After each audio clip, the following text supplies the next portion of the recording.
వినండి. నాశనకరమైన గుంటలో నుండి, జిగటగల దొంగ ఊపిలో నుండి ఆయన నన్ను పైకెత్తును, నా పాదములు బండ మీద నిలిపి నా అడుగులు స్థిరపరిచెను. ప్రార్థన చేసుకుందాం. ఎవరికి వారు దేవా నాతో మాట్లాడండి అని ఎవరికి వారు ప్రార్థన చేసుకుందాం. పరిశుద్ధాత్ముడు మనతో మాట్లాడాలి. పరిశుద్ధాత్ముడు మనలో క్రియ జరిగించాలి. పరిశుద్ధుడైన మా దేవా, చదవబడిన వాక్య లేఖనాలను మీరు దీవించి, మీరు మంచి బోధకుడు, నీవు మాట్లాడుతున్నప్పుడు, నీవు బోధిస్తున్నప్పుడు ప్రభువా, నీ ప్రభావము జనులలోనికి వెళ్ళింది. నీ సందేశమును వింటూ ఉండగా ప్రజలు రోజులు మరిచిపోయారు, సమయాన్ని మరిచిపోయారు, ఆకలి దప్పికలు కూడా మరిచిపోయారు, పగలు రాత్రి నన్ను వెలుతురుని మరిచిపోయారు. ప్రభువా దేవా నీకు స్తోత్రాలు. అయ్యా, ఈ దినమందు నీ సన్నిధిలో నిలిచిన మా అందరితో మీరు మాట్లాడండి.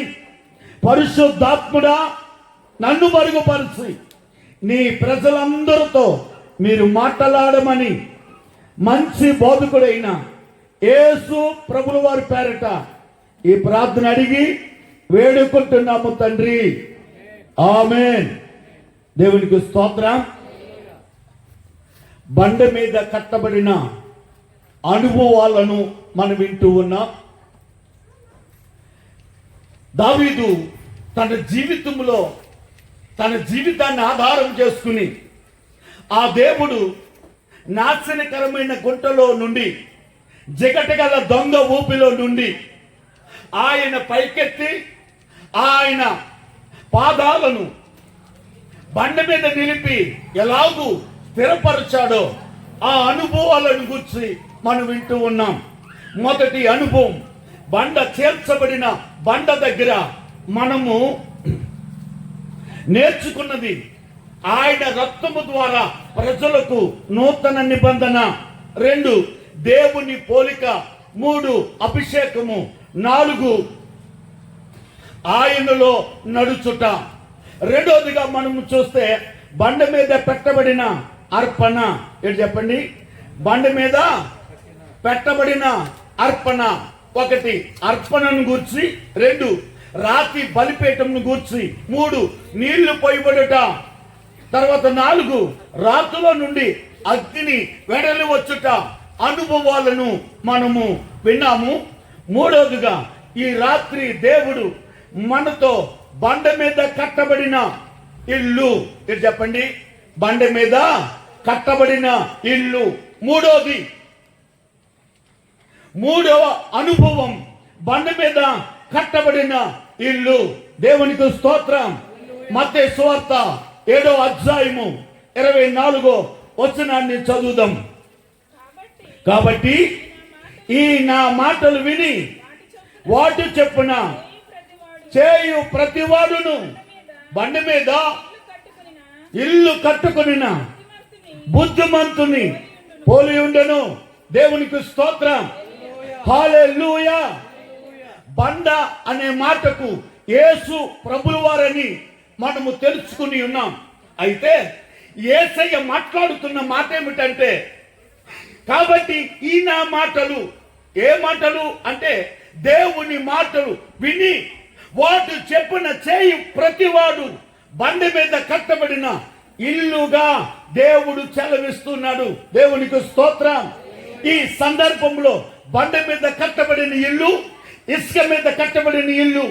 1 బుద్ధిమంతుడు, 2 బుద్ధిహీనుడు. దేవునికి స్తోత్రం. హల్లెలూయా, హల్లెలూయా. వాక్యాన్ని జాగ్రత్తగా నా వైపు చూడండి. ఇటు అటు తిరగవలసిన పని లేదు. మాట్లాడేది నేను, దేవుడు ఇక్కడ ఉన్నాడు. పదే పదే చెప్తున్నా, అటు ఇటు ఎందుకు? వాక్యం నుండి నీ మైండ్ డైవర్ట్ అవ్వకూడదు, నా మైండ్ని మీరు డైవర్ట్ చేయకూడదు. దేవునికి స్తోత్రం. హల్లెలూయా, హల్లెలూయా. ఇల్లు అనే మాట వచ్చేసరికి ఏ ఇంటిని గురించి మాట్లాడుతున్నారు యేసు ప్రభుల వారు అని ఆలోచన చేస్తే ఏప్రిల్ రాసిన పత్రిక 3వ అధ్యాయము 6వ వచనములో మనం చూస్తూ అపోస్తలుడైన పౌలు మాట్లాడుతున్నాడు. మనమే ఆయన ఇల్లు, మనమే ఆయన ఇల్లు. దేవునికి స్తోత్రం, హల్లెలూయా. ఇప్పుడు మనము నివసించడానికి మనకు ఇల్లు ఉంది, దేవుడు నివసించడానికి ఇల్లు లేదు. అందుకే ఆయన అంటాడు, ఆకాశ పక్షులకు గూళ్ళున్నాయి, నక్కలకు బొరియలున్నాయి, కానీ మనుషు కుమారుడు తలవార్చుటకు చోటైనా లేదు. దేవునికి స్తోత్రం, హల్లెలూయా. పౌలు అంటున్నాడు, మనమే ఆయన ఇల్లు. అంటే దేవుడు నివసించే ఇల్లు నీవు.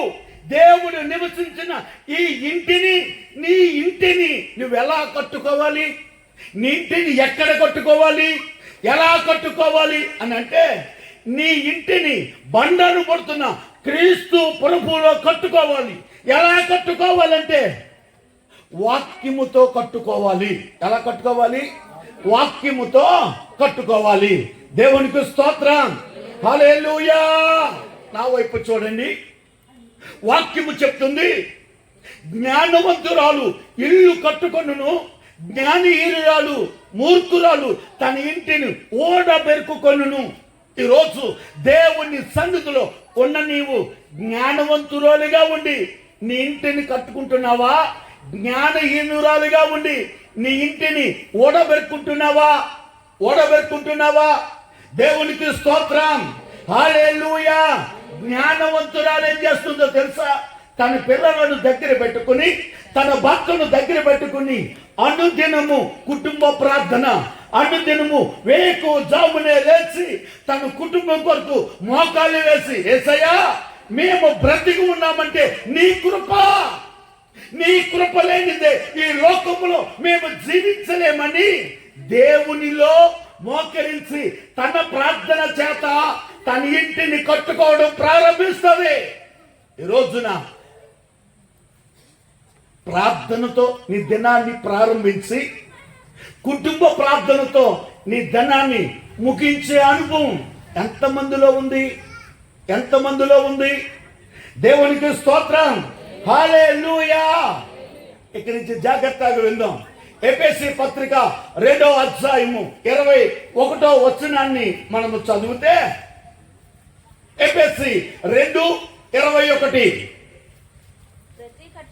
ప్రతి కట్టడము ఆయనలో చక్కగా అమర్చబడి ప్రభువునందు పరిశుద్ధమైన దేవాలయముగా అగుటకు వృద్ధి పొందెను.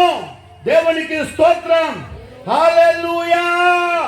ప్రతి కట్టడము ఆయనలో చక్కగా అమర్చబడి, అనగా బండను పడుతున్న యేసు ప్రభుల వారిలో పునాది అనబడుతున్న బండ పునాది ఆయనలో చక్కగా.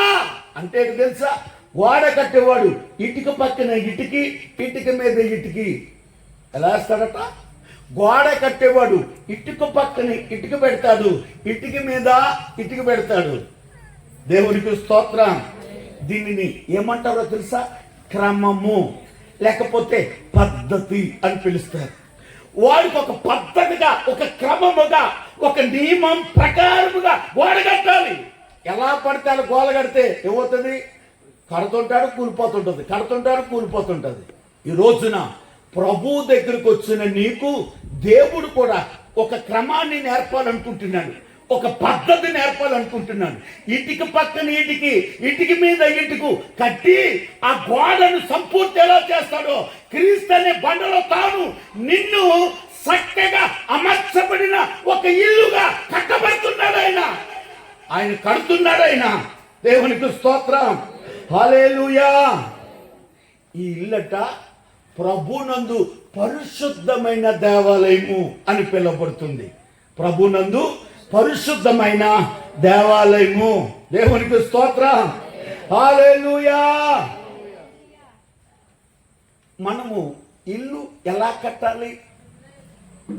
మనము దేని చేత ఇల్లు కట్టుకోవాలి? అన్న ఆలోచన మనం చేస్తే సామెతలు 24:3 చదువుదాం.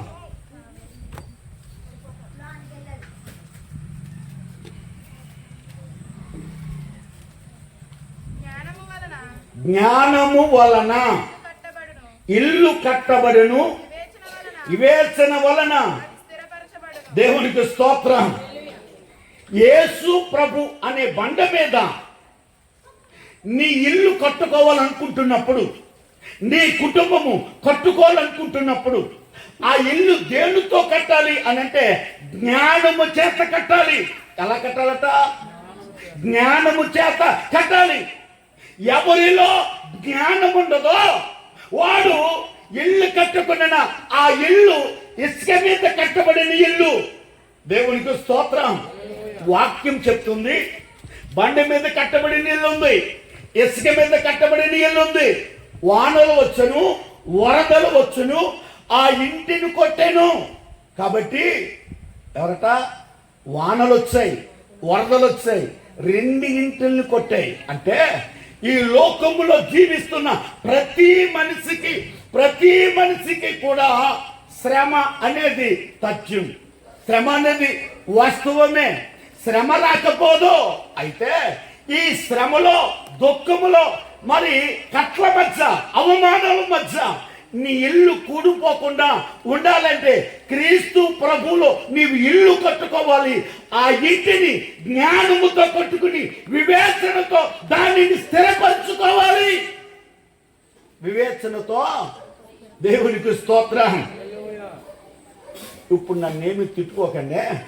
యోబు గ్రంథము 28వ అధ్యాయము 28వ వచనాన్ని కూడా చదువుదాం.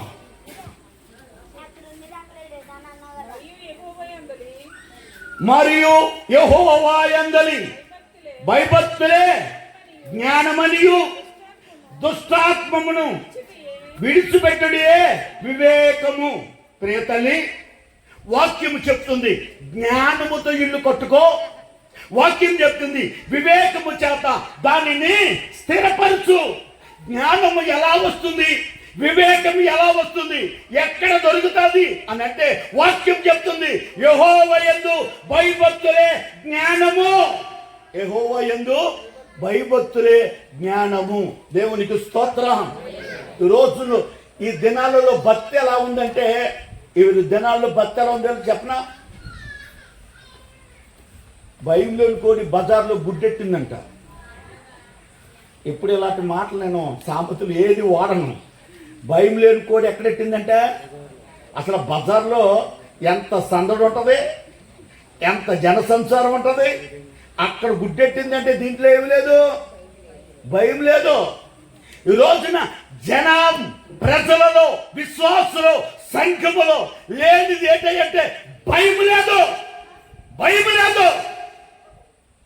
నీ పిల్లలు స్కూల్కి వెళ్తున్నప్పుడు వాళ్ళకి 9 గంటల స్కూల్కి వెళ్ళాలి, 8 గంటలకు ఆటో వస్తుందని తెలిసి 6 గంటల నుంచి నువ్వు వంట ప్రారంభిస్తావు. 7 గంటల నుంచి నీ పిల్లలను లేపి లేపి లేపి తానం చేసి చక్కగా వారికి బట్టలేసి సమయానికి ఆటో ఎక్కిస్తావు. దేవునికి స్తోత్రం. హల్లెలూయా. ఎందుకు?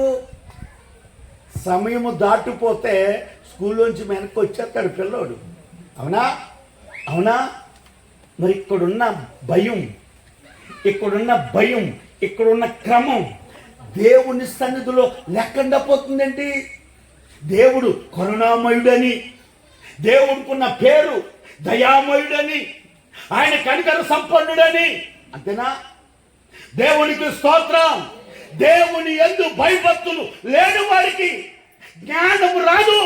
ఈ రోజున దేవుని సన్నిధిలో ఉన్న నీకు నీ ఇల్లు క్రీస్తు ప్రభు అను బండి మీద కట్టుకోవాలంటే జ్ఞానంతో కట్టుకోవాలి. ఆ జ్ఞానము దేవుని యందు భయభక్తులతోనే ఆ జ్ఞానము నీకు కలుగుతుంది. ఆ జ్ఞానము నీకు కలుగుతుంది. దేవునికి స్తోత్రం. హల్లెలూయా. దేవుని యందు భయం నిన్ను పాపానికి దూరం చేస్తే భక్తి దేవునికి దగ్గర చేస్తుంది. దేవునికి స్తోత్రం. ఎప్పుడు గుళ్ళో పాట, గుళ్ళో గంట, గుళ్ళో ప్రకటన ప్రారంభమైందో అప్పుడు నీ గుండెలో అలజడి ప్రారంభం అవ్వాలా. సమయం అవుతుంది, మందిరపు వెళ్ళాలి అని నువ్వు త్వరపడి మందిరానికి రాగలగాలి. దేవునికి స్తోత్రం. రానున్న దినాలు నువ్వు అనుకుంటున్న దినాలు కాదు. రానున్న దినాలు దుర్దినాలు రాబోతున్నాయి. వాక్యము కరుబోతున్న దినాలు రాబోతున్నాయి. నీ దీపం ఉండగానే నీ ఇల్లు చక్కబెట్టుకో. దేవునికి స్తోత్రం. హల్లెలూయా. ఇప్పుడు క్రీస్తు అనే బండ మీద నీవు నీ ఇంటిని, నీ కుటుంబాన్ని ఎలా కట్టుకోవాలి? జ్ఞానముతో కట్టుకోవాలి. 2, దానిని ఈ శ్రమలు, వరదలు, వానలు ఆ ఇంటిని కట్టినప్పుడు స్థిరముగా ఉండి కూలిపోకుండా స్థిరముగా ఉండాలంటే వివేచన చేత దాన్ని ఏం చేయాలట? స్థిరపరుచుకోవాలి. ఆ వివేచన ఏంటో తెలుసా? దేవునికి స్తోత్రం. మళ్ళీ చదవండి, కింద వచ్చును. దుష్టత్వమును విడిచిపెట్టుట వివేకము. దేవునికి స్తోత్రం. మొదటిది జ్ఞానము, భయభక్తుల ద్వారా వస్తే, ఇప్పుడు నీకు వివేచన ఎలా వస్తుందంటే దుష్టత్వాన్ని విడిచిపెట్టాలి. ఏది అపవిత్రత అని నీకు తెలుస్తుందో, ఏది పాపము అని నీకు తెలుస్తుందో, ఏది దుర్మార్గము అని నీకు తెలుస్తుందో, ఏది దేవునికి ఇష్టం లేని మాటలు అని నీకు తెలుస్తాయో వాటిని దుష్టత్వం, వాటిని విడిచిపెట్టాలి. వాటిని నీవు విడిచిపెట్టాలి. దేవునికి స్తోత్రం. అప్పుడు దేవుడు ఏం చేస్తాడో తెలుసా? నీలో దుష్టత్వం విడిచిపెట్టినప్పుడు నీలో వివేకము చేత నిన్ను దేవుడు స్థిరపరుస్తాడు. వివేకము చేత దేవుడు నిన్ను స్థిరపరుస్తాడు. దేవునికి స్తోత్రం. నా వైపు జాగ్రత్తగా నా వైపు చూడండి. యేసయ్య అంటాడు, ఈ నా మాటలు. ఏ మాటలయ్యి? ఈ నా మాటలు. మత్తయి సువార్త మనము చూస్తే 5, 6, 7 అధ్యాయాల్లో దేవుడు కొండ మీద ప్రసంగము ఆ అధ్యాయంలో రాయబడి ఉంటుంది. అక్కడ మొదటిది ధన్యతలు, 2 వ్యభిచారము, ఇలాగన అనేకమైన దేవుని ప్రకటన, దేవుని ప్రసంగం, లేకపోతే ఆయన మాటలు, ఆయన ఆజ్ఞలు, నిబంధనలు ఆ 7 అధ్యాయాలలో ప్రసంగముగా దేవుడు మాట్లాడిన సంఘటన ఇందులో ఉంది. దేవునికి స్తోత్రం. ఆ మాటలు నువ్వేం చేయాలి తెలుసా? ఆ మాటల చేత నువ్వేం చేయాలట? నువ్వు ఆయనలో ఇల్లు కట్టుకోవాలి. దేవునికి స్తోత్రం. ఇప్పుడు ఎస్కేల్ గ్రంథము 33 వచనం, 33 అధ్యాయము 31 వచనం చదువుదాం.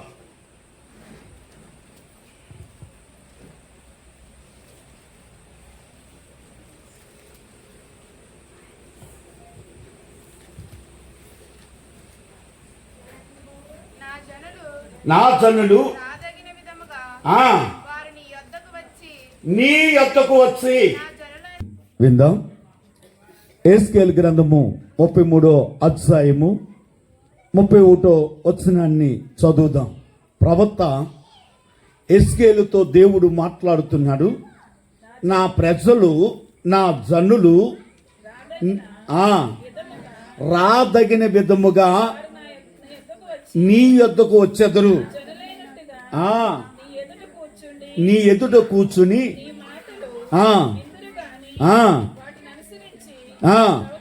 దేవునికి స్తోత్రం. అమ్మా నా వైపు చూడండి. ఎవరితో మాట్లాడుతున్నారు అని అంటే దేవుడు ఎస్కేలు ప్రవక్తతో మాట్లాడుతున్నాడు. ఏం మాట్లాడుతున్నాడు? నా జనులు నీ ఎదుకు వచ్చి నా జనులు అన్నట్లుగా నీ ఎదుట కూర్చుంటారు. నా మాటలు విన్నట్టుగా వింటారు. నువ్వు చెప్తున్న మాటలు నా మాటలుగా, ఇది దేవుని మాటగా విన్నట్టుగా వింటారు, కానీ వాటి చొప్పుని ఏం చేయరట? ప్రవర్తింపరు. దేవునికి స్తోత్రం. హల్లెలూయా. ఈ రోజున సప్లై వచ్చిందా? మార్చలేదు. ముందు మిక్సర్ అడ్జస్ట్ అన్ని పెట్టాలి. హల్లెలూయా.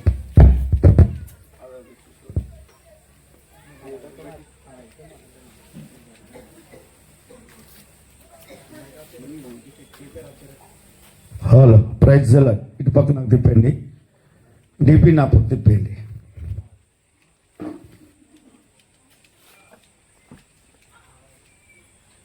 హల్లెలూయా.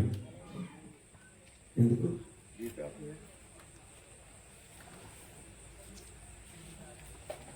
హల్లెలూయా. ఇటు పక్క నా పక్క తిప్పు.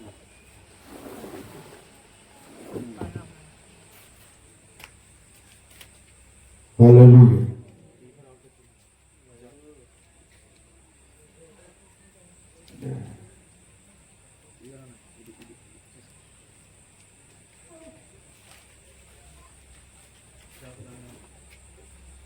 జాకుదాన్ని కొంచెం కొన్ని వేసి పెట్టండి. Hallelujah.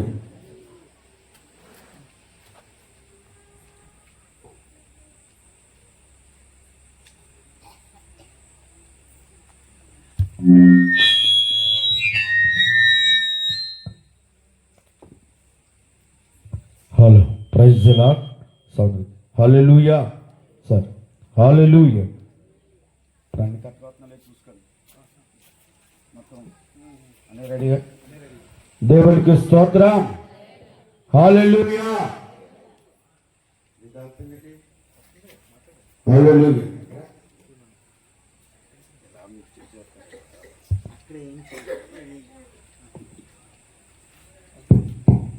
Hello praise the lord.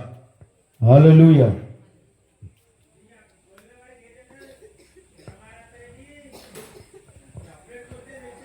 దేవుడు తన ప్రవక్తతో మాట్లాడుతున్నాడు. ఈ జనులు నా జనులు అన్నట్లుగా ఈ దగ్గరికి వచ్చి నీ మాట వినడం మట్టికే వింటారు కానీ వారేం చేయరట, అనుసరించి ప్రవర్తించరు. దేవునికి స్తోత్రం. హల్లెలూయా. ఈ నా మాటలు అంటే దేవుని వాక్యము అంటాడు ఆయన. ఈ మాటల చేత ఏం చేయాలట, మనము ఇంటిగా కట్టబడాలి. దేవునికి స్తోత్రం. హల్లెలూయా. హల్లెలూయా. ఈరోజు వాక్యం వింటున్న నీవు దేవుని మాట విని వాటి చొప్పున నువ్వు ప్రవర్తించగలుగుతున్నావా?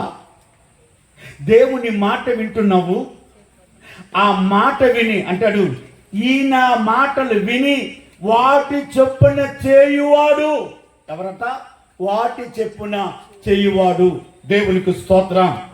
యేసు ప్రభులు వారు ఒక ఇంటిలో ఆయన బోధ చేస్తున్నప్పుడు ఆయన శిష్యులు ఆయన దగ్గరికి వచ్చి, బోధకుడా, బయట నీ తల్లి నీ సహోదరులు బయట ఉన్నారు అని అంటాడు. యేసయ్య అంటాడు, ఎవరు నా తల్లి, ఎవరు నా సహోదరుడు? నా వాక్యమును విని వాటి చెప్పున చేయు ప్రతివాడు నాకు తల్లి, నాకు సహోదరుడు.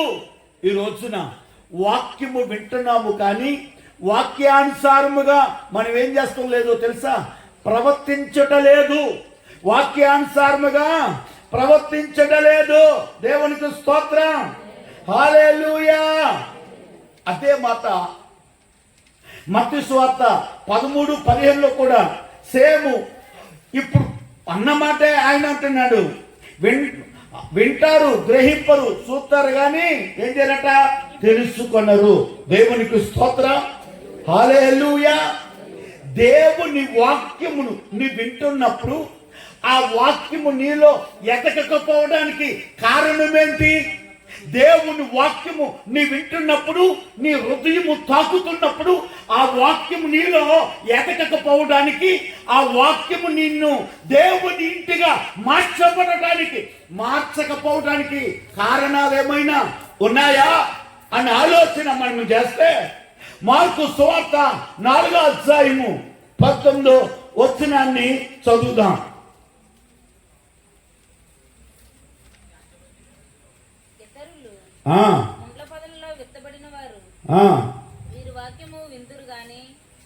వాక్యము విందురు గాని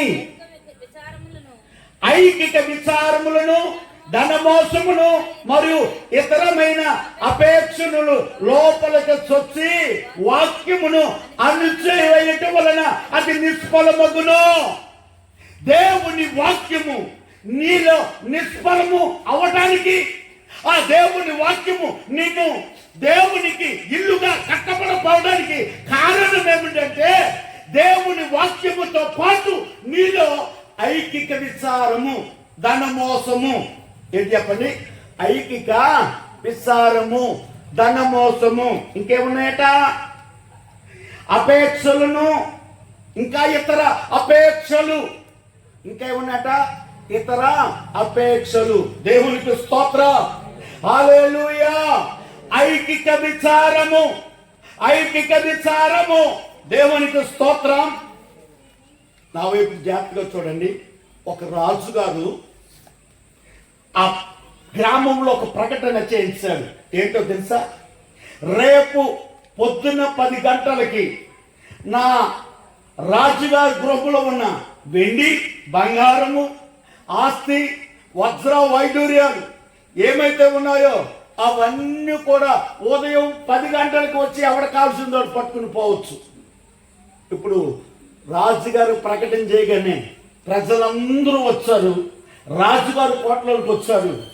వెండిని చూస్తూ, వెండి కావలసినాడు వెండి, బంగారం కావలసినాడు బంగారం, వజ్రాలు కావలసినాడు వజ్రాలు, ఆస్తి కావలసినాడు ఆస్తి, పొలం కావలసినాడు పొలం పట్టుకుని పోతున్నాడు. ఈ మధ్యలో ఒకడు వచ్చాడంటండి. వాడు రాజుగారిని భుజాన్ని వేసుకుని పారిపోతున్నాడట. రాజుగారిని భుజాన్ని వేసుకుని పారిపోతున్నాడట. రాజుగారు అంటున్నాడు, రే రే రే, బంగారం ఉందరా, వెండి ఉందరా, వజ్రాలు ఉన్నాయిరా, డబ్బులు ఉన్నాయిరా, ఆస్తి ఉందరా, పొలం ఉంది, వాటిని పట్టుకెళ్ళరా, నన్ను పట్టుకెళ్ళి ఏం చేసుకుంటావు, నన్ను పట్టుకెళ్ళి ఏం చేసుకుంటావురా అంటే ఆ యవనస్తుడు అంటున్నాడు, అయ్యా ఇవన్నీ ఎవరివే? నావేరా. మరి ఎన్ని కలిగిన నీవు నావాడువైతే మరి ఇవన్నీ నావే కదా. ఇప్పుడు రాజుగారు ఎవడు వాడైతే ఈ ఆస్తి అంతా ఎవరిదట? ఇప్పుడు తండ్రికి ఆస్తి ఉందనుకో, ఆ ఆస్తి ఎవరిదే? కొడుకుదే. ఇప్పుడు రాజుగారు ఇప్పుడు అనగానే ఇప్పుడు అన్నాడట, రే గేట్లు మొయ్యండి రా అన్నాడట. ఎవరు చెప్పండి?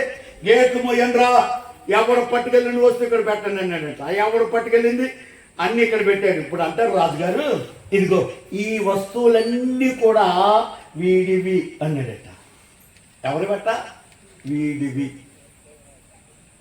యేసు ప్రభుని గుర్చిన వాక్యం ఏంటో తెలుసా? 1000 కొండల మీద మేకలు ఆయన బట్ట, వెండి ఆయనదట, బంగారము ఆయనదట, సర్వ సంపదలు ఆయనవే. దరిద్రతలో పెంట కుప్పల నుండి దీనులను పైకెత్తడానికి ఆయన దరిద్రతలో ఈ లోకానికి వచ్చాడు. తన మహిమ ఐశ్వర్యం చేత నీ ప్రతి అవసరతను తీరుస్తున్నాడు ఆయన. అందుకే ఆయన అంటాడు, మీకు నేను తోడై ఉన్నాను, నీ అవసరతను తీర్చి నిన్ను నీ చేయి పట్టుకుని నడిపించే ఆ దేవుడు నీ పక్కన ఉన్నప్పుడు నీకు ఐకిక విచారం ఎక్కడది? ఐకిక విచారం ఎలా కలుగుతుంది? భారం మోసుకుంటున్న సమస్త జనారా రండి, నేను మీకు విశ్రాంతిని కలగ చేస్తానని నీ భారము తన భుజం మీద మోపుకుంటున్న యేసు ప్రభు దగ్గరికి వచ్చి భారం ఎలా మోస్తున్నావు? ఐకిక విచారం ఎక్కడది? ధనము కోసం మోసం ఎలా చేస్తున్నావు? ఆలోచిస్తున్నావా? దేవునికి స్తోత్రం. చక్కటి ఉపమానం మీ అందరికీ బాగా అర్థమవుతుంది. వ్యవసాయంలో కలుపు ఎందుకు తీస్తారు చెప్పండి? వ్యవసాయంలో ఏమండి, వరి వ్యవసాయంలో కలుపు ఎందుకు తీస్తారు? అమ్మా, బాగా పండాలని కాదు. ఆ వైపు చూడండి. కలుపు త్వరగా పెరుగుతుంది, వ్యవసాయము త్వరగా పెరగదు. ఈ కలుపు త్వరగా పెరిగి ఎదుగుతున్న ఈ వ్యవసాయాన్ని అణిచివేస్తుంది. కాబట్టి దాన్ని ఏం చేస్తారు తెలుసా? కలుపు తీసేస్తారు. అవునా? దేవునికి స్తోత్రం. ఈ రోజున వాక్యము నిన్ను క్రీస్తు అనే బండి మీద నీకు ఇల్లు కట్టకుండా, నువ్వు కట్టబడకుండా నువ్వు ఆపుతున్నది తెలుసా? కలుపు పంట. ఈ కలుపు పంట నువ్వు తీస్తేనే కానీ నీ వ్యవసాయము వృద్ధిలోనికి రాదు, ఎదగదు. దేవునికి స్తోత్రం. హల్లెలూయా. నీలోన్న వాక్యము సమృద్ధి అయ్యి, నీలోన్న వాక్యము నిన్ను ఆత్మ సంబంధమైన బండి మీద, యేసు ప్రభు అనే బండి మీద ఆయన నిన్ను స్థిరమైన యోగ్యమైన ఇల్లుగా కట్టబడాలంటే వాక్యము నీలో ఫలించాలి. వాక్యము నీలో ఫలించాలి. దేవునికి స్తోత్రం. ఈరోజు దేవుడు నీతో చెప్తున్నాడు, పనికిరాని కలుపు మొక్కలు ఏమున్నాయో, ఐక్యత విచారమే కావచ్చు, ధనమోసమే కావచ్చు, అపవిత్రత కావచ్చు, దేవునికి ఇష్టం లేని కార్యాలు, దేవునికి ఇష్టం లేని స్థలాలు, దేవునికి ఇష్టం లేని ఉద్దేశాలు ఏమై ఉన్నాయో అవన్నీ కూడా కలుపు మొక్కలే, ఐక్యత విచారమే, ధనమోసమే. ఇవన్నీ కూడా నువ్వు పెరిగి వేసుకుంటే వాక్యము నీలో నిలబడుతుంది. వాక్యము నీలో నిలబడితే నీవు క్రీస్తు ప్రభువులు చక్కగా కట్టబడతావు. దేవునికి స్తోత్రం. హల్లెలూయా. అయిపోయింది నా వాక్యం. ఒక 4 చక్కటి ఉదాహరణ చెప్తాను, మీరు జాగ్రత్తగా వినండి. చక్కటి ఉదాహరణ చెప్తాను, జాగ్రత్తగా వినండి. రూతు అనే పేరుకు స్నేహితురాలు అని అర్థం. ఏంటి చెప్పండి? రూతు అనే పేరుకు స్నేహితురాలు, సౌందర్య స్వరూపము అని అర్థం. ఆ పేరుకి అర్థం ఏంటంట? స్నేహితురాలు, సౌందర్య స్వరూపము. దేవునికి స్తోత్రం. రూతును మనము చూస్తే భర్త లేని స్త్రీకి ఈ సమాజము అప్పటి దినాలలో ఏ మాత్రము కూడా గౌరవాన్ని ఇవ్వదు. రెండోదిగా ఈమె మోయాబీయురాలు. ఈమె ఎవరట? మోయాబీయురాలు అంటే ఇది ఎవరు? అన్యురాలు. దేవునికి స్తోత్రం. హల్లెలూయా. రూతు గ్రంథము 2వ అధ్యాయము 8వ వచనం ఒకసారి చదువుదాం. అప్పుడు బోయాజు రూతుతో, నా కుమారి, నా మాటలు వినుము, వేరొక పొలములో వేరుకొనుటకు. దేవునికి స్తోత్రం. హల్లెలూయా. పేరులోనే స్నేహం ఉంది, పేరులోనే సౌందర్యం ఉంది, కానీ తన బ్రతుకులో అంత సౌందర్యం లేదు. ఈమె భర్త లేని స్త్రీ, ఈమె అన్యురాలు. ఇంకా చెప్పాలంటే నయోమి తప్ప ఆ బెత్లెహేములో ఈమె ఎవరో లేని దిక్కుమాలిన స్థితి. ఎవరు లేని ఈ దిక్కుమాలిన స్థితి. దేవునికి స్తోత్రం. ఇప్పుడు బోయాజు ఆ రూతు దగ్గర నిలిచి, కుమారి, నా మాట వినుము. ఏమన్నాడు? కుమారి, నా మాట వినుము. యేసయ్య నీ ఎదుట నిలిచి అంటాడు, ఈ నా మాటలు విని వాటి చెప్పులు చేయు ప్రతివాడు బండి మీద కట్టబడిన ఇల్లుగా ఉండును. ఇప్పుడు బోయాజు వచ్చినాడు, కుమారి, నా మాట విను, వేరొక పొలములో వేరుకోవడానికి వెళ్ళద్దు. దేవునికి స్తోత్రం. ఇప్పుడు రూతు బోయాజు మాట విని ఆలకించి, ఇప్పుడు బోయాజు పొలములో పరగ ఏరుకోవడం ప్రారంభించింది. దేవునికి స్తోత్రం. ఇప్పుడు యేసు ప్రభు వారు మాట్లాడుతూ సంఘాన్ని పొలముగా ఆయన ఉదాహరించారు. సంఘం అని ఎవరట? పొలము. ఈ పొలములో పరుగుంది, ఈ పొలములో పరుగును అంటాడు, నా పొలములో వేరుకో అని చెప్తున్నాడు. దేవునికి స్తోత్రం. వేరు పొలం అంటే ఏముందో తెలుసా? అపవాదికి ఒక పొలం ఉంది. ఆ పొలంలో ధనమోహము, మోసము, దగ, కుట్ర ఇలాంటి పంటలు పండుతాయి. అక్కడ అపవాదికి ఏముందంట? ఒక పొలం ఉంది, లోకం ఉంది. ఇప్పుడు అపవాది వేరొక పొలములో నువ్వు ఏరుకోవద్దు. ఎవరి పొలములో ఏరుకోవాలంటే బోయాజు యేసు ప్రభువుకు సాదృశ్యముగా ఉన్నవాడు. రూతు సంఘానికి సాదృశ్యముగా ఉంది. అయితే దేవునికి స్తోత్రం, హల్లెలూయా. ఎప్పుడు ఆ బోయాజు మాట విందో ఇప్పుడు రూతు చక్కగా క్రీస్తు అనే బండి మీద తన ఇల్లును కట్టుకుంది. ఎలా కట్టుకుందో తెలుసా? యేసు ప్రభు వంశావళిలో ఎవరి పేరు రాయబడిందంటే రూతు బోయాజుల పేరు రాయబడింది. బైబిల్ గ్రంథంలో ఆ మహాపురుషులు ఈ భూమి మీదకి ఉద్భవించడానికి వారి వంశ క్రమములో ఇప్పుడు రూతు చేర్చబడింది. దేవునికి స్తోత్రం, హల్లెలూయా. ఎంత చక్కగా చేర్చబడిందండి, ఎంత చక్కగా చేర్చబడింది. నేను అంటాను, బోయాజు మాట వినకపోతే రూతు ఎంత ఆశీర్వాదము దక్కేదా? ఈరోజు నీవు ఆయన మాట విన్నావా? ఆయన మాట చెప్పున చేస్తున్నావా? ఆయన మాట చెప్పున చేస్తున్నావా? దేవునికి స్తోత్రం.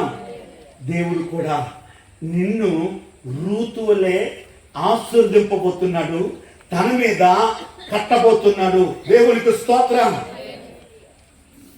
పరమగీతము 6వ అధ్యాయము 13వ వచనాన్ని మనం చదువుదాం.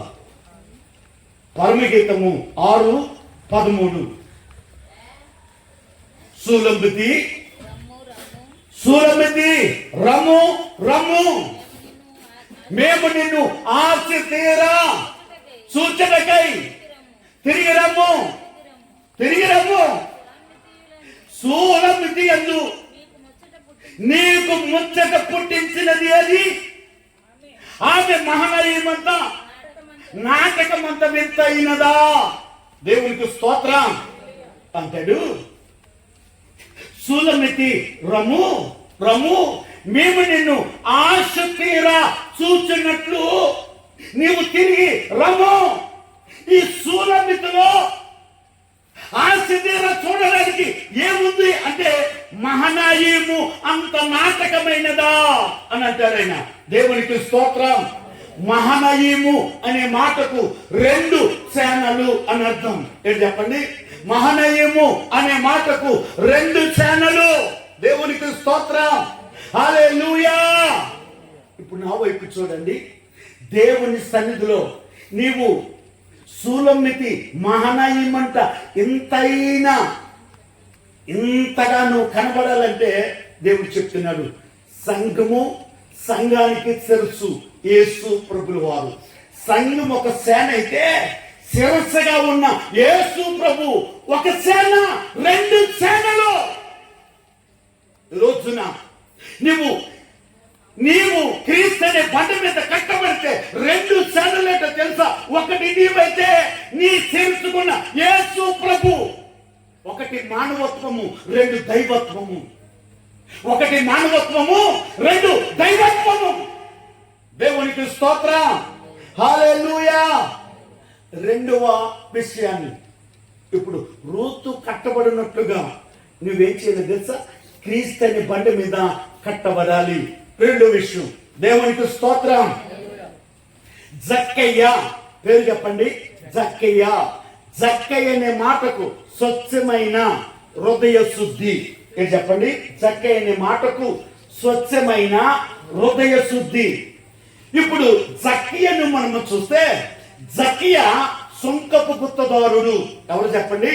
సుంకపు గుత్తదారుడు. దేవునికి స్తోత్రం. జక్కయ్య ఎరుకో పట్టణవాసి. జక్కయ్య ఎవరు? ఎరుకో పట్టణవాసి, సుంకపు గుత్తదారుడు. ఎరుకో పట్టణము లోక సంబంధమైనది. ఏంటి చెప్పండి? ఎరుకో పట్టణము లోక సంబంధమైనది. 2 సుంకరులను ఆ దినాలలో ఎలా చూసేవారంటే, సుంకరులను ఆ దినాలలో పాపులుగా ద్రోహులుగా చూసేవారట. ఎలా చెప్పండి? పాపులుగా ద్రోహులుగా చూసేవారట. దేవునికి స్తోత్రం. ఎందుకంటే ఇతని ఉద్యోగం ఏమిటంటే పన్నులు వసూలు చేసేవాడు. పన్ను మీద పన్ను, పన్ను మీద పన్ను, వడ్డీ మీద చక్కెర వడ్డీ, ఆ పైన వడ్డీ, ఆ పైన వడ్డీ వచ్చి జనాల రక్తం తాగేవాడు. కాబట్టి ఇప్పుడు ప్రజలందరిలో ఈ సుంకర్ అనేవాడు ఎలా కనబడుతున్నాడంటే పాపులుగా, ద్రోహులుగా కనబడుతున్నాడు. ఒక్క మాటలో చెప్పాలంటే జక్కీ అనే పేరులో ఉన్న స్వచ్ఛత, జక్కీ అనే పేరులో ఉన్న శుద్ధి తన జీవితంలో లేదు. దేవునికి స్తోత్రం. ఇప్పుడు యేసు ప్రభు వారు మాట్లాడుతున్నారు. లూకా సువార్త 19వ అధ్యాయము 5వ వచనాన్ని చదువుదాం. యేసు ఆ చోటికి వచ్చినప్పుడు కనులెత్తి చూచి, జక్కయ్యా, త్వరగా దిగుము, నేడు నేను నీ ఎంట ఉండవలసి ఉన్నదని అతనితో చెప్పాను. దేవునికి స్తోత్రం. ఆ చోటకు వచ్చి జక్కయ్యను చూసి అంటాడు, జక్కయ్యా, నువ్వు త్వరగా దిగిరా, నేను నీ ఇంట బస చేస్తాను. దేవునికి స్తోత్రం. జక్కయ్య దిగాడు. యేసు ప్రభు తన ఇంటికి వెళ్తున్నాడు. ఇప్పుడు జక్కయ్య ఏమంటున్నాడు తెలుసా? దేవునికి స్తోత్రం, హల్లెలూయా. జక్కయ్య అన్యాయముగా సంపాదించిన తన ఆస్తులు సగభాగము పేదలకు ఇస్తానన్నాడు. ఎవరి దగ్గరైనా అన్యాయముగా తీసుకుంటే 1 వంతుకి 4 వంతులు ఇచ్చేస్తానన్నాడు. దేవునికి స్తోత్రం, హల్లెలూయా. ఎప్పుడు యేసయ్య మాట విన్నాడో, ఎప్పుడు యేసయ్య స్వరము విన్నాడో, అప్పుడు యేసయ్య మాట విని వాటిని చెప్పున ఆత్మ సంబంధమైన మందిరముగా, క్రీస్తు అనే బండి మీద దేవుడి నివసించే గృహముగా కట్టబడుతూ ఉన్నాడు. దేవునికి స్తోత్రం, హల్లెలూయా. జక్కయ్య కట్టబడ్డాడే. జక్కయ్య ఎవడు? ఎరుకో పట్టణవాసి. జక్కయ్య ఎవడు? మోసగాడు, సుంకరుడు. పాపులను విడుతున్నారు, దుర్మార్గులు, అక్రమకారులని జక్కయ్య అలాంటి పేరు మోసిన వ్యక్తే ప్రభు మాట విని వాటు చెప్పిన చక్కగా బండ మీద కట్టబడిన బుద్ధిమంతుడు పోలని ఇల్లును కట్టుకుంటే ఈరోజు నువ్వెలా కట్టబడుతున్నావు? జక్కయ్యను ఒక్క మారే పిలిచాడు దేవుడు. నిన్ను ఎన్ని మార్లు పిలుస్తున్నాడు తల్లి, ఎన్నిసార్లు నేను పిలుస్తున్నాడు ఆయన, ఎన్నిసార్లు దేవుని వాక్యము నీ హృదయము తాకుతుంది, ఎన్ని పర్యాయాలు దేవుడు నీతో మాట్లాడుకుంటూ వస్తున్నాడు. జక్కయ్యలో పరివర్తన నీలో ఎప్పుడైనా కలిగిందా? జక్కయ్య కట్టబడినట్లు నీవు కట్టబడుతున్నావా? ఆలోచించవలసిన విషయమే. దేవునికి స్తోత్రం, హల్లెలూయా.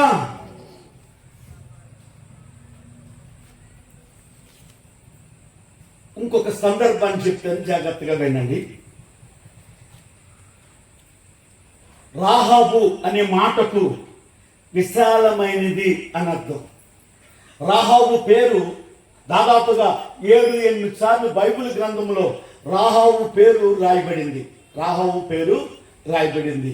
ఈమె ఎవరంటే వేశ్య అని వాక్యం చెప్తుంది. మీరెవరట? వేశ్య. దేవునికి స్తోత్రం, హల్లెలూయా. ఎబ్రిల్ రాసిన పత్రిక 11వ అధ్యాయము 31వ వచనాన్ని చదువుదాం. విశ్వాసమును బట్టి రాహాబు అనే వేశ్య వేగుల వారిని సమాధానముగా చేర్చుకొనినందున అవిధేయులతో పాటు నశించకపోయెను. దేవునికి స్తోత్రం.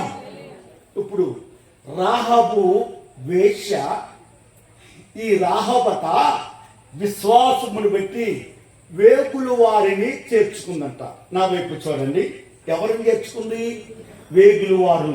ఆ దినాలలో ఇద్దరుగా మోషే ఇద్దరుగా వేగుల వారిని పంపించాడు.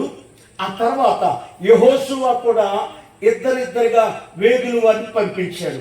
ఇప్పుడు వీరు పంపించిన 2 వేగుల వారిని ఎవరు చేర్చుకున్నారట?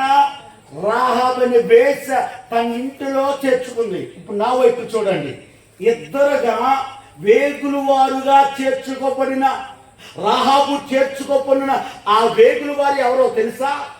1 దేవుని వాక్యము, 2 పరిశుద్ధాత్ముడు.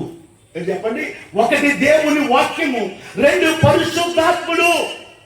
ఆమె బ్రతుకు వేశ్య, వెలివేయబడిన స్త్రీ, ఏ మాత్రము సమాజంలో గౌరవం లేదు, వెలివేయబడినది. అలాంటి స్త్రీ వాక్యమును, పరిశుద్ధాత్మను తన ఇంటిలో, తన హృదయములో చేర్చుకుంది. వాక్యం అంటుంది, ఇప్పుడు చదవండి. దేవునికి స్తోత్రం.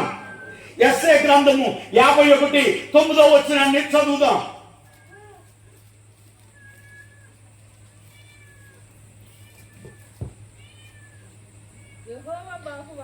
యెహోవా బాహువా లెమ్ము, బలము తొడుగుకొనుము, పూర్వకాలములోను రాహాబును తుత్తినీయగా నరికి వేసి. దేవునికి స్తోత్రం. ఇప్పుడు వాక్యము చెప్తుంది, యెహోవా బాహువా, బలము తొడుగుకో, రాహాబును తుత్తినీయగా చెయ్యి, రాహాబును నరికివేయి. రాహాబును నరికివేస్తే, రాహాబును తుత్తినీలుగా చేస్తే, మరి విశ్వాస వీరుల పట్టికలో రాహాబు పేరు ఎందుకు, ఎలా చేర్చబడింది? ఎలా చేర్చబడింది? దేవునికి స్తోత్రం. హల్లెలూయా.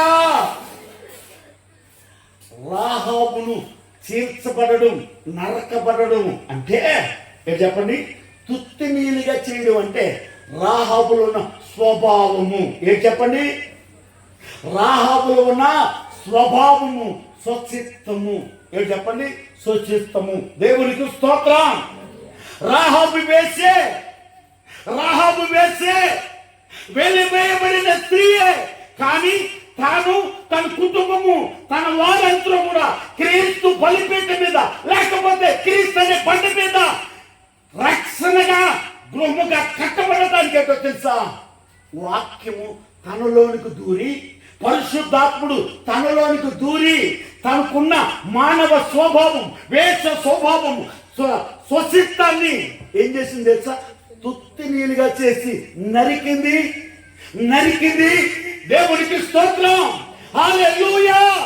ఈరోజు దేవుని వాక్యము, పరిశుద్ధాత్ముడు నీ హృదయంలోనికి దూరి, నిన్ను తుత్తినీలుగా, నీ స్వభావాన్ని, నీ స్వచిత్తాన్ని నువ్వు తుత్తినీలుగా చేయకపోతే, నరకబడకపోతే, నీవు రాహాబు వలె నీవు దేవుని రక్షణ పొందలేవు.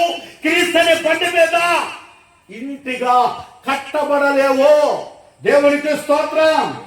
హల్లెలూయా. యోబు గ్రంథము 26:12 చదువుదాం.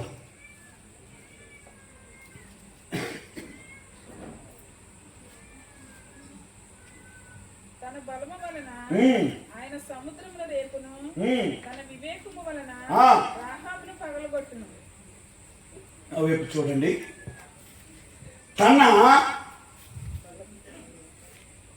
తన బలము వలన సముద్రాన్ని దేవుడు రేపుతున్నాడట. తన వివేకం వలన రాహాబును పగలగొట్టాడట. దేవునికి స్తోత్రం. యేసు అను వాక్యము, పరిశుద్ధాత్ముడను అభిషేకము మనుషులను వచ్చినప్పుడు మనిషి స్వభావమును పగలగొట్టబడుతుంది. ఏం చేయబడుతుందట? పగలగొట్టబడుతుంది అంటాడు. రాహాబును ఏం చేసిందట? పగలగొట్టబడ్డది. దేవునికి స్తోత్రం. తెలుసా, ఈ రాహాబు ఆదికాండం మొదలుకొని ప్రకటన గ్రంథంలో గొప్ప గొప్ప కార్యాలు చేసిన వారందరూ ఉంటే, విశ్వాస వీరుల జాబితాలో రాహాబు పేరు రాయబడడానికి కారణం, ఆమె క్రీస్తుని బండి మీద ఎంత చక్కగా కట్టబడిందో మనం అర్థం చేసుకోవాలా. మనం ఏం చేయాలంట? అర్థం చేసుకోవాలా. దేవునికి స్తోత్రం. అంత మాత్రమే కాదు, బోయాజు సన్మానుని కన్నాడు. ఈ సన్మాను భార్య ఎవరో తెలుసా? రాహాబు. ఎవరట? రాహాబు అంటే క్రీస్తు వంశావళిలో రాహాబు చేర్చబడింది. అంత మాత్రమే కాదు, యేసు ప్రభు వంశాన్ని గురించి రాయబడుతున్నప్పుడు, యేసు ప్రభు వంశాన్ని గురించి రాయబడుతున్నప్పుడు అందరు పేర్లు పురుషుల పేర్లే రాయబడ్డాయి. కేవలము రూతు రాహాబు పేరు మాత్రమే రాయబడింది. దేవునికి స్తోత్ర, హల్లెలూయా. ఈ రోజున ఎలా కట్టబడుతున్నావు? ఇలా చెప్పుకుంటూ పోతే రాత్రాత్మా అని చెప్తాను. ఇంకా ఉదయకాల ప్రార్థన వరకు చెప్పేనా? దేవునికి స్తోత్రం. 4, యేసయ్య పాదాల దగ్గర మరియ కూర్చుని ఉత్తమమైన దానిని నేర్చుకుంటుందట. ఏం నేర్చుకుంటుంది? ఉత్తమమైన దానిని నేర్చుకుంటుంది. యేసయ్య అంటాడు, నువ్వు నేర్చుకున్నది, నువ్వు అనుభవిస్తున్నది నీ యొద్ద నుండి ఎవ్వరు తీసివేయలేరు. నువ్వేం నేర్చుకుంటున్నావు? లాభం చెప్పుకుని పోతే సమరయ స్త్రీ చాలా విషయాలు ఉన్నాయి, ముగించుకుందాం. దేవునికి స్తోత్రం. బండ మీద కట్టబడిన అనుభవాలలో 3వ అనుభవం, బండ మీద కట్టబడిన ఇల్లు. బండ మీద కట్టబడిన ఇల్లు. దేవునికి స్తోత్రం. మనము జ్ఞానము చేత ఇల్లు కట్టుకోవాలి, వివేచన చేత దాన్ని స్థిరపరచుకోవాలి. జ్ఞానము దేవుని యందు భయభక్తులు కలిగి ఉండడం ద్వారా జ్ఞానం వస్తుంది. దుష్టత్వాన్ని విడిచిపెట్టడం వలన నీళ్ళు వివేకము దేవుడిస్తాడు. ఈ 2 ద్వారా మనము క్రీస్తైన బండ మీద మనము కట్టబడే కృప దేవుడు అనుగ్రహించి దీవించునుగాక. ఆమేన్. ప్రార్థన చేసుకుందాం.